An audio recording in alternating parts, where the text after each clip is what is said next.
हैं और साथ में हमारे को ये भी समझना है कि ये जो स्टेटमेंट्स हैं इनमें अलग अलग वैल्यूज कैसे प्रेजेंट की जाती हैं। तो हम लोग वन बाय वन देख रहे हैं। कल ही हमने बात करी थी कि कंपनी के फाइनेंशियल स्टेटमेंट्स में क्या क्या इंक्लूड किया जाता है। कंपनी के फाइनेंशियल स्टेटमेंट्स में बेसिकली 5 तरह की चीजें इंक्लूडेड होती हैं। सबसे पहला अपन बैलेंस शीट बोल सकते हैं, दूसरा statement of profit and loss बोल सकते हैं, तीसरा अपन बोल सकते हैं statement of change in equity, उससे पहले कैश फ्लो स्टेटमेंट और आगे आखिरी में any explanatory note annex thereto. ये सारे के सारे आपके लिए फाइनेंशियल स्टेटमेंट है। कल अपन ने बैलेंस शीट का बेसिक फॉर्मेट देखा था कि बैलेंस शीट का फॉर्मेट कैसे रहेगा, बैलेंस शीट कैसे बनाई जाती है। हम उसी फॉर्मेट को वापस से एक बार देख लेते हैं। जो फॉर्मेट्स हैं कंपनी के अंदर, वो formats are as per schedule 3 part 1 balance sheet का दे रखा है, part 2 statement of profit and loss का दे रखा है। बैलेंस शीट का फॉर्मेट हमने कल डिस्कस भी किया था कि कैसा होता है। बैलेंस शीट का फॉर्मेट आपके सामने। बैलेंस शीट के फॉर्मेट दो पार्ट में वर्टिकली प्रिपेयर की जाती है। करंट ईयर और प्रीवियस ईयर के फिगर दिखाए जाते हैं। बैलेंस शीट के फॉर्मेट दो पार्ट में है। पहला पार्ट जो आता है इक्विटी एंड लायबिलिटी, दूसरा पार्ट आता है एसेट। हम इक्विटी एंड लायबिलिटी के अंदर 4 हेडिंग है: shareholder fund, share application money, pending allotment, non current liability और करंट लायबिलिटी। ये 4 हेडिंग इक्विटी एंड लायबिलिटी के अंदर। एसेट साइड में केवल 2 ही हेडिंग होती है, नॉन करंट एसेट्स और करंट एसेट। कौन कौन सी? नॉन करंट एसेट्स और करंट एसेट। आज अपन बात करने जा रहे हैं शेयरहोल्डर फंड के बारे में। Shareholder fund equity and liability side के अंदर कैसे प्रेजेंट किया जाता है, क्या क्या इसकी डिटेल होती है, ये अपन डिस्कस करेंगे। इक्विटी एंड लायबिलिटी के अंदर शेयरहोल्डर फंड, फिर अपन कल डिस्कस करेंगे ये पूरा पार्ट। ये यहाँ पे सिर्फ नॉन करंट लायबिलिटी में थोड़ा सा डिस्कशन है, बाकी ज्यादा कोई डिस्कशन नहीं है। फिर अपन उससे नेक्स्ट डे एसेट्स पूरा डिस्कस करेंगे। तो चलिए आज अपन शेयर होल्डर फंड के बारे में डिस्कस करने जा रहे हैं। हम सबसे पहले items under equity and liability part of balance sheet. Equity और liability part of balance sheet में कौन कौन सा आइटम है? पहला अपने लिए 4 पार्ट है, तो सबसे पहला आपके लिए कौन सा है? Shareholder fund. फिर share application money pending for allotment of the non current liability और करंट लायबिलिटी। तो शेयर होल्डर फंड के बारे में बात कर रहे हैं। शेयरहोल्डर फंड में आपके लिए इस हेड के अंदर 3 आइटम दिखाए जाते हैं, 3 चीजें दिखाई जाती हैं शेयरहोल्डर फंड के अंदर। सर कौन कौन सी 3 चीजें? पहला शेयर कैपिटल, दूसरा रिजर्व एंड सरप्लस, तीसरा money received against share warrant. 3 चीजें दिखाई जाती है। कौन कौन सी? शेयर कैपिटल, ये अपन देख भी चुके हैं इश्यू ऑफ शेयर वाले चैप्टर के अंदर। Share capital, reserve and surplus, money received against share warrant, ये 3 चीजें आपके लिए शो की जाती है। अपन सबसे पहले शेयर कैपिटल के बारे में बात करेंगे, उसमें क्या क्या आता है, कैसे दिखाया जाता है। रिजर्व एंड सरप्लस के बारे में बात करेंगे, उसमें क्या क्या आता है, कैसे दिखाया जाता है। और एंड में money received against share warrants के बारे में बात करेंगे। तो चलिए सबसे पहले अपन देख लेते हैं। जब भी बैलेंस शीट अपन प्रिपेयर करते हैं तो आपके लिए बैलेंस कंपनी की, तो पहला इक्विटी एंड लायबिलिटी साइड में शेयरहोल्डर फंड में 3 आइटम दिखाए जाते हैं। ये फॉर्मेट के अंदर थोड़ा सा मैंने पूरा इसमें डिटेल में दे दिया। Share capital, reserve and surplus, money received against share warrant. इसकी डिटेल्स नोट्स टू अकाउंट्स में दिखाई जाती है। शेयर कैपिटल की नोट्स टू अकाउंट नंबर 1, यहाँ नोट्स टू अकाउंट नंबर डाल देते हैं 1। रिजर्व एंड सरप्लस के नोट्स टू अकाउंट नंबर 2 और money received against share warrant की अगर कोई है डिटेल तो फिर नोट नंबर 3। इस तरीके से आपके लिए प्रेजेंट किया जाता है। तो अपन एक एक करके बात करते हैं। यानी शेयरहोल्डर फंड के अंदर 3 चीजें, सबसे पहले share capital, reserve and surplus और money received against share warrant. Share capital को कैसे प्रेजेंट किया जाता है नोट्स टू अकाउंट में, वो अपन डिस्कस करने जा रहे हैं कि शेयर कैपिटल को नोट्स टू अकाउंट में कैसे प्रेजेंट किया जाता है। नोट्स टू अकाउंट आपके सामने, उसके अंदर शेयर कैपिटल पहला आइटम शेयरहोल्डर फंड का। शेयर कैपिटल में क्या क्या दिखाया जाता है? Authorise share capital. आपको याद होना चाहिए, अपन सब पढ़ चुके हैं ये इश्यू ऑफ शेयर में, वापस से रिवाइज कराऊंगा अभी। ऑथराइज शेयर कैपिटल या रजिस्टर्ड शेयर कैपिटल या नॉमिनल शेयर कैपिटल बोलते हैं। ये वो कैपिटल होती है जो मेमोरेंडम ऑफ एसोसिएशन में लिखी जाती है, maximum amount of capital that can be issued by the company. Equity share, preference share दोनों अलग अलग शो किया जाएगा। फिर इशूड शेयर कैपिटल, इसमें से जितनी इशू कर दी, पब्लिक को ऑफर कर दी, जरूरी नहीं कि जितनी टोटल कैपिटल आपने ऑथराइज कर रखी है। मान लो किसी कंपनी ने ऐसा मान लेते हैं 1 lakh share equity share 10 rupees per share के हिसाब से ऑथराइज कर रखा है, तो 10 lakh rupees total authorise share capital है। अब अभी पूरे 10 लाख रुपीस नहीं चाहिए कंपनी को। कंपनी ने अभी क्या किया, 50,000 इक्विटी शेयर इशू किए हैं, ₹10 ईच, यानी 5 लाख इशूड शेयर कैपिटल। आपको याद होना चाहिए, ऑथराइज शेयर कैपिटल का लाइन खींचते हैं, इशूड शेयर कैपिटल के बाद लाइन खींचते हैं। सिर्फ सब्सक्राइब्ड शेयर कैपिटल का जो टोटल बैलेंस होता है वो ही आपके लिए बैलेंस शीट के अंदर जाता है। सब्सक्राइब्ड शेयर कैपिटल में, सब्सक्राइब्ड शेयर कैपिटल के अंदर दो पार्ट होते हैं, subscribed and fully paid up पहला पार्ट, और subscribe but not fully paid up. Subscribe share capital वो शेयर कैपिटल होती है जो शेयर होल्डर्स ने, या यूं कहूं पब्लिक ने, इशूड शेयर कैपिटल का वो पार्ट जो पब्लिक ने सब्सक्राइब कर लिया, परचेज करने के लिए एप्लीकेशन दे दी। Authorise share capital, registered share capital, nominal share capital वो शेयर कैपिटल होती है जिससे कंपनी रजिस्टर होती है। Maximum amount of capital that can be issued by company during its life time. It is mentioned in memorandum of association. Memorandum of association बनाती है company, उसमें mention किया जाता है, उसका एक कैपिटल क्लॉज होता है, उसके अंदर मेंशन किया जाता है। फिर इशूड शेयर कैपिटल कौन सी होती है? ऑथराइज शेयर कैपिटल का वो पार्ट जो पब्लिक को ऑफर किया जाता है परचेज करने के लिए।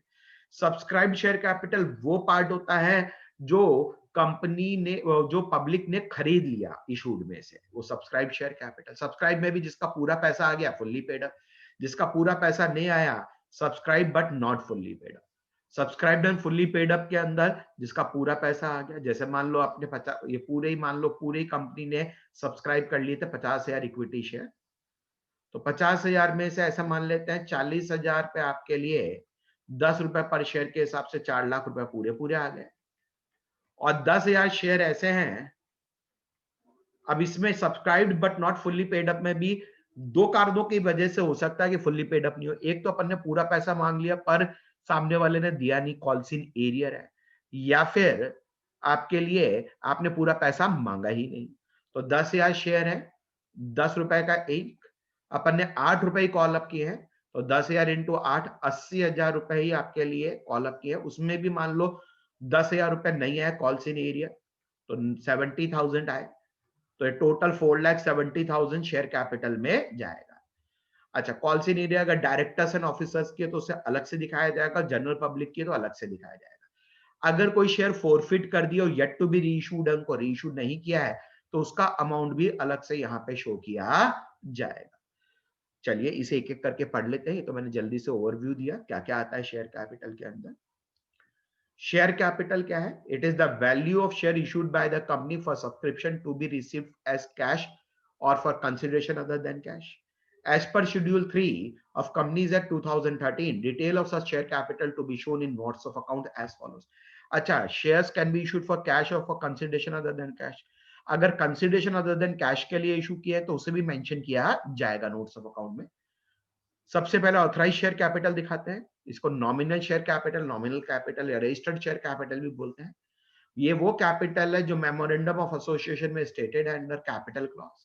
ये maximum capital that company can issue for subscription. फिर इशूड शेयर कैपिटल, वो पार्ट ऑथराइज शेयर कैपिटल का जो कंपनी ने इशू कर दिया पब्लिक को सब्सक्राइब करने के लिए, उसे इशूड शेयर कैपिटल कहते हैं। फिर इशूड के बाद सब्सक्राइब्ड शेयर कैपिटल आएगी। अब सब्सक्राइब्ड शेयर कैपिटल के अंदर भी आपको subscribe but fully paid up, not fully paid up, calls in arrear और फोरफिटेड शेयर, ये चार हेडिंग है इसके अंदर।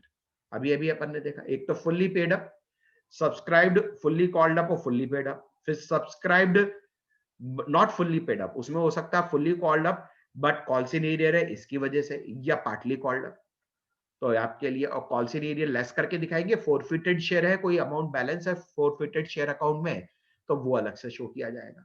Subscribed and fully paid up, ये वो बताता है कि जो आपने पूरा पैसा मांग लिया और रिसीव भी हो गया।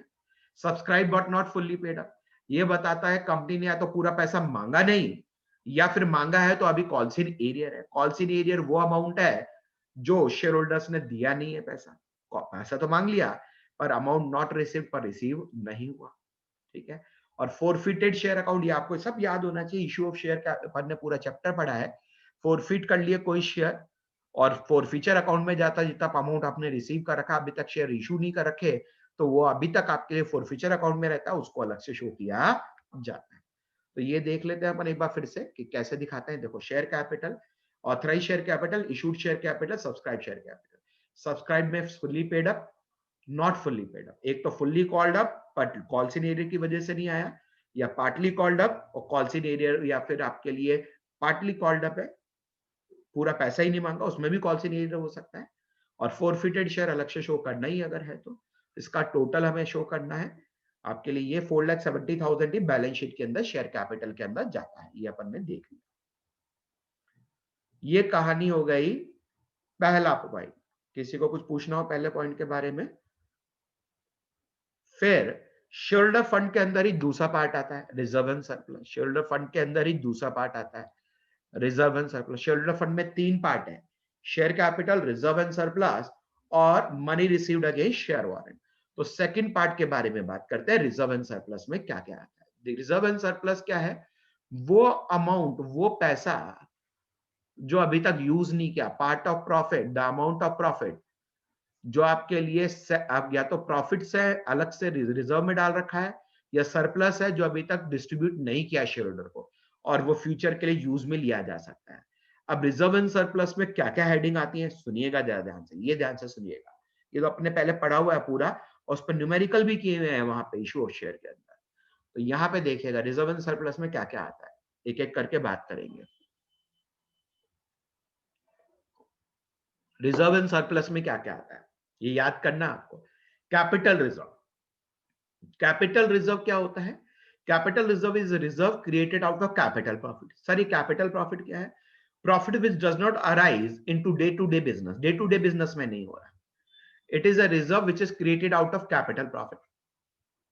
जैसे profit on sale of investment, profit on sale of fix assets, profit on reissue of shares. जब शेयर रीइश्यू करते हैं फॉरफिटेड शेयर्स और कुछ पैसा बच जाता है फॉरफीचर अकाउंट में, तो उसे कैपिटल रिजर्व में ट्रांसफर करते हैं, तो ये कैपिटल रिजर्व है। कैपिटल रिजर्व क्या है? Capital reserve is created out of capital profits. And what is capital profit? Capital profits are those profit which are not earn in day to day business. Generally आपके लिए आपने कोई building बेच दी, आपका कोई investment बेच दिया, कोई फिक्स एसेट्स बेच दिया, डे टू डे का काम नहीं है। डे टू डे में तो कोई मैन्युफैक्चरिंग कर रहे हैं, कोई प्रोडक्ट बना के बेच रहे हैं, वो है, तो उसका प्रॉफिट नहीं। जो हमारे लिए डे टू डे बिजनेस में नहीं होता, अपन ने शेयर इशू किया और शेयर इशू प्रॉफिट पे हो गया, तो जो एक्स्ट्रा पैसा बचा वो आपके लिए। फिर आता है capital redemption reserve. Capital redemption reserve वो पार्ट प्रॉफिट का होता है जिसको कंपनी ने अलग रखा हुआ है, जो कंपनी ने अलग रखा हुआ है कि बाद में हम इसकी मदद से अपने ही शेयर परचेज करेंगे, बायबैक ऑफ शेयर्स बोलते हैं उसे। बायबैक ऑफ शेयर कंपनी पहले से प्लान कर लेती है कि हर साल जो प्रॉफिट होगा उसमें से इतना अपन अलग कर लेंगे, उसको कैपिटल रिजर्व रिडम्पशन रिजर्व में डाल देंगे ताकि बाद में इसकी मदद से हम हमारे ही शेयर्स को परचेज कर सके। तो what is capital redemption reserve? CRR क्या है? It is the reserve created at the time when company purchases its own share out of free reserves और securities premium reserve. Reserve free reserve यानी PNL से कर सकते हो, general reserve से कर सकते हो, सिक्योरिटीज प्रीमियम रिजर्व से कर सकते हो। सिक्योरिटीज प्रीमियम रिजर्व आप जानती हो, जब शेयर को फेस वैल्यू से ज्यादा पे इशू करते हैं, जो एक्स्ट्रा अमाउंट रिसीव होता है वो सिक्योरिटीज प्रीमियम रिजर्व में ट्रांसफर किया जाता है, SPR account. Excess of nominal और face value of securities issue. अब ये जरूरी शेयर ही हो, डिबेंचर भी अगर आप प्रीमियम पे इशू करते हो जो एक्स्ट्रा पैसा आता है, या कोई बॉन्ड भी आप प्रीमियम पे इशू करते हो एक्स्ट्रा पैसा आता है फेस वैल्यू से ऊपर, उसको एसपीआर सिक्योरिटीज प्रीमियम रिजर्व में ही ट्रांसफर करना पड़ता है। तो 3 हेडिंग तो अपन ने बात कर ली जो रिजर्व एंड सरप्लस के अंदर आता है। कैपिटल रिजर्व आता है, कैपिटल रिडम्पशन रिजर्व आता है और सिक्योरिटीज प्रीमियम रिजर्व आता है। चौथा डिबेंचर रिडम्पशन रिजर्व आता है, DRR, debenture redemption reserve. Debentures आपको मालूम है फिक्स पीरियड का रिडीम करना पड़ता है। Debenture are to be redeemed after a fix period. Debentures आपके लिए हमेशा के लिए नहीं होते, तो कंपनी उनको रिडीम करने के लिए रिजर्व क्रिएट कर लेता है। कंपनी उनको रिडीम करने के लिए, डिबेंचर्स को रिडीम करने के लिए एक रिजर्व क्रिएट कर लेती है जिसको डीआरआर बोलते हैं। It is a reserve which is credited with amount prescribed under section 71(4) of Companies Act 2013 and is respectively rules by company before redeeming its debenture। मतलब रिडेम्पशन से पहले इसको क्रिएट करना जरूरी होता है, डिबेंचर रिडेम्पशन रिजर्व। अब ये आपके क्या है, रिडेम्पशन ऑफ डिबेंचर हट चुका है अपने कोर्स के अंदर, वरना जब भी कंपनी को अपने डिबेंचर रिडीम करने होते हैं except otherwise than by issuing new debenture और न्यू शेयर्स, तो कंपनी को डीआरआर क्रिएट करना कंपलसरी होता है। फिर आता है रिवैल्यूएशन रिजर्व। रिवैल्यूएशन रिजर्व क्या होता है? हम एसेट से, अपनी जो एसेट्स है उनका रिवैल्यूएशन करते हैं। अगर अपवर्ड रिवैल्यूएशन होता है, यानी एसेट हमारे लिए कोई लैंड है जो अपने बुक्स में दिखा रखी है 5 लाख की, क्योंकि 5 लाख में खरीदी थी, आज उसकी मार्केट वैल्यू 6 लाख है, हम तय कर लेते हैं कि भाई अब इसको 6 लाख पे दिखाएंगे, तो 1 लाख का जो प्रॉफिट है वो इस रिवैल्यूएशन रिजर्व में ट्रांसफर करना होता है। और कोई एसेट डाउनवर्ड रिवैल्यूएशन होता है तो उसका जो लॉस है वो इसी रिजर्व से माइनस किया जाता है। It is a reserve which is credited bye upward revision of book value of asset. जो एसेट्स की बुक वैल्यू का अपवर्ड रिवीजन होता है तो उसकी वजह से जो प्रॉफिट है, या debited with downward revision of book value of an asset, या अगर डाउनवर्ड रिवैल्यूएशन होता है एसेट्स का तो उसकी वजह से जो लॉस हो रहा है वो यहाँ पे आता है। और व्हेन एसेट सोल्ड और डिस्कार्डेड, फिर उस एसेट को बाद में कभी बेचते हैं तो उसका प्रॉफिट एंड लॉस भी इसी रिजर्व से लिया जाता है। ये रिजर्व बेसिकली डिविडेंड देने के लिए यूज में नहीं लिया जा सकता as per accounting standard. Share option outstanding account. Share option outstanding account क्या है सर? ये share option outstanding account 6 item. देखो, शेयर ऑप्शन आउटस्टैंडिंग अकाउंट क्या होता है? जब कंपनी अपने एम्प्लॉइज को शेयर देती है, आपने सुना होगा ईसॉप, अपन employ stock option scheme, ESOP बोलते हैं। तो अगर कोई कंपनी अपने कर्मचारियों को, एम्प्लॉइज को शेयर देती है तो कम रेट पे देती है। तो जैसे मान लो 100 रुपए का शेयर कंपनी ने, जिसकी मार्केट वैल्यू 100 रुपए है, अपने एम्प्लॉइज को 60 रुपए में दे रही है, तो 40 रुपए जो है वो आपके लिए यहाँ क्रेडिट करना पड़ते हैं, उतना आपको अमाउंट प्रॉफिट से अलग निकाल के रखना पड़ता है। उसे बोलते हैं share option outstanding account. It is the reserve which is credited with amount of difference between market value of share issued to employees and the issue price over the vesting period. तो इसको अलग से आपके लिए create करके रखना पड़ता है, जो कि आपके लिए कहलाता है share option outstanding account. Other reserve, general reserve वगैरह जो भी रिजर्व है, अदर रिजर्व जो कोई स्पेसिफिक नहीं है, जनरली जनरल रिजर्व ही आता है इसके अंदर, वो आपके लिए शो करना होता है अलग से। और सरप्लस, एंड में सरप्लस। सरप्लस क्या है सर? जो statement of profit and loss का जो पॉजिटिव अमाउंट है वो सरप्लस या डेफिशिएंट भी हो सकता है, नेगेटिव अमाउंट है तो डेफिशिएंट। एक चीज ध्यान में रखना, हमेशा कोई भी नेगेटिव अगर आपके लिए लॉस हो रहा है तो वो रिजर्व एंड सरप्लस में माइनस करके दिखाया जाएगा। मान लो पिछले साल का रिजर्व एंड सरप्लस का बैलेंस, रिजर्व एंड सरप्लस का पिछले साल का बैलेंस 10 लाख है, इस साल statement of profit and loss बोल रहा है कि 8 लाख का लॉस हो गया, तो 8 लाख का लॉस माइनस करके नोट्स ऑफ अकाउंट में 2 लाख ही रिजर्व एंड सरप्लस में दिखाया जाएगा। ये बात ध्यान में रखिएगा। सर ऐसा हो सकता है कि पिछले साल का रिजर्व एंड सरप्लस 10 लाख हो और इस साल आपके लिए लॉस हुआ 12 लाख, बिल्कुल हो सकता है। तो आपके लिए क्या नेगेटिव बैलेंस दिखाया जाएगा? अगर लॉस 12, बिल्कुल नेगेटिव बैलेंस ही दिखाया जाएगा, माइनस में दिखाया जाएगा। तो रिजर्व एंड सरप्लस को बैलेंस शीट की इक्विटी एंड लायबिलिटी साइड में दिखाया जाएगा, पर माइनस में ब्रैकेट में दिखाया जाएगा अगर नेगेटिव बैलेंस आता है ड्यू टू लॉसेस। ये ध्यान में रखिएगा, ये नोट के रूप में यहां लिखा भी है। चलिए देखते हैं क्या दे रखा है नोट के रूप में। Note 1, debit balance of statement on profit and loss shall be shown as negative figure under head of surplus. Similarly, the balance of reserve surplus after adjusting negative balance of surplus, if any, shall be shown under head of reserve and surplus, even if resulting figure is negative. जैसे मैंने आपको बताया, case 1, मान लो हमें दे रखा है reserve and surplus में जो भी है, जो भी अमाउंट है, जनरल रिजर्व, सीआरआर, जो भी है, एक्स वाई जेड, 5 लाख के लास्ट ईयर में थे। करंट ईयर में आपके लिए डेफिशिएट हो गया, डेफिशिएट मतलब डेबिट बैलेंस आ गया statement of profit and loss के अंदर। सर कितने का? 4 लाख का। तो ये नोट्स ऑफ अकाउंट में माइनस करके सिर्फ 1 लाख को ही आपको बैलेंस शीट के अंदर शो करना है। सर 5 लाख का रिजर्व एंड सरप्लस था लास्ट ईयर, इस साल का डेफिशिएट आ गया 7 लाख, डेफिशिएट ही आ गया 7 लाख, तो आपके लिए माइनस 2 लाख, ये तो प्लस था पहला वाला, तो माइनस दो लाख को ही बैलेंस शीट में नेगेटिव फिगर के रूप में रिजर्व एंड सरप्लस में दिखाना है। मान लो सर लास्ट ईयर का रिजर्व एंड सरप्लस 5 लाख, क्या माइनस 5 लाख, इस साल का लॉस आया, मान लो 7 लाख का और लॉस आया, तो total negative figure balance sheet में दिखाया जाएगा करंट ईयर के लिए 12 लाख। पिछले साल 5 लाख का ऑलरेडी लॉस था, 7 लाख का और लॉस हो गया, तो 12 लाख, तो नेगेटिव फिगर 12 लाख। तो याद रखना कि अगर कोई आपके लिए नेगेटिव लॉसेस हैं तो उन्हें एडजस्ट करके ही दिखाया जाएगा रिजर्व एंड सरप्लस में। पहले जो बैलेंस शीट हुआ करती थी before companies act 2013, companies act 2013 से पहले चलता था कंपनीज एक्ट 1956, उसके अकॉर्डिंग अगर नेगेटिव बैलेंस आ जाता था, कोई डेबिट बैलेंस आ जाता था, तो उसे एसेट साइड में दिखाते थे बैलेंस शीट के। पर अब वो कहता है कंपनीज एक्ट 2013 में, कोई डेबिट बैलेंस भी आ जाए ना पीएनएल का, कोई नेगेटिव बैलेंस भी आ जाए, टोटल रिजर्व एंड सरप्लस भी नेगेटिव हो जाए, तो भी उसको इक्विटी एंड लायबिलिटी साइड में नेगेटिव फिगर के रूप में दिखाया जाएगा। आगे सुनिए, कई बार आपने सुना होगा फंड, जैसे आपके लिए एक ही चीज को रिजर्व के नाम से भी आता है और एक ही चीज फंड के नाम से भी आता है। डिविडेंड इक्वलाइजेशन रिजर्व या डिविडेंड इक्वलाइजेशन फंड ऐसे नाम से आ जाता है। सर ये क्या है फंड? अगर कोई रिजर्व का पैसा इन्वेस्ट कर दिया जाए आउटसाइड, तो फिर उसको फंड बोला जाता है। A reserve specifically represented by earmark investment. वो रिजर्व आपको मालूम है कि ये रिजर्व का पैसा अपन ने ये सिक्योरिटीज खरीदी, ये शेयर्स खरीदे दूसरी कंपनी के, डिबेंचर खरीद के रख लिए, बॉन्ड्स खरीद के रख लिए, तो फिर उसको बोला जाता है फंड। रिजर्व को जब अपन बाहर के आउटसाइड सिक्योरिटीज में इन्वेस्ट कर देते हैं तो उन्हें क्या बोला जाता है? फंड बोला जाता है। तो रिजर्व एंड सरप्लस की हेडिंग में क्या क्या आता है, एक एक करके बात करते हैं। क्या क्या बताया मैंने? रिजर्व एंड सरप्लस की हेडिंग में क्या क्या आएगा, वन बाय वन। सबसे पहले बताया कैपिटल रिजर्व।